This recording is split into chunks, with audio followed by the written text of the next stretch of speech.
তিনি governor system চালু করেছিলেন। ইসলামিক স্টেট, বাহরাইন, ইয়ামান, মিসর, কুফা, বসরা, মক্কা, মদিনা, এই 7 জায়গায় 7 জন গভর্নর পাঠিয়েছে। তাদের থেকে তথ্য নিতেন। সাইয়েদনা আমর ইবনে আল-আস রাদিয়াল্লাহু তাআলা আনহুকে পাঠিয়েছেন মিশরে। মিশরে একটা দৌড় প্রতিযোগিতা হতো। ওই দৌড় প্রতিযোগিতায় আমর ইবনে আল-আস রাদিয়াল্লাহু তাআলা আনহুর ছেলে অংশগ্রহণ করেছে, কিন্তু এক মিশরি ওই দৌড় প্রতিযোগিতায় চ্যাম্পিয়ন হয়ে গেছে। রানার্স আপ হয়েছে আমর ইবনে আল-আসের ছেলে। এবার মিশরি ফার্স্ট আর গভর্নরের ছেলে সেকেন্ড। রাগের চোটে আমর ইবনে আল-আসের ছেলে ওই মিশরির মাথার মধ্যে কয়েকটা বাড়ি মেরেছে। মিশরি বলে, আমার মাল্লা কেন? তুমি খেলায় পারো না, আমারে মাল্লা কেন? কয়, আনা ইবনুল আকরামিন, আমি গভর্নরের পোলা, আমি যা বলবো এটাই হবে, আমার উপরে কথা নাই।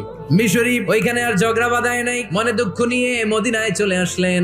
এসে বললেন, আমিরুল মুমিনিন, একটা প্রতিযোগিতায় আমি চ্যাম্পিয়ন হয়েছি, ওনার ছেলে হয়েছে রানার আপ। বিচারটা দিছে কার দরবারে? ওমর ফারুকের দরবারে। ওমর ফারুক বললেন, যাই, আগামী বছরের অমুক তারিখ আমি সব গভর্নরদেরকে ডেকে হিসাব নেই, তো ওই দিন তুই থাকবি। ওই দিন 7 রাজ্য থেকে 7 গভর্নর হাজির, গভর্নরদের ছেলেরাও হাজির।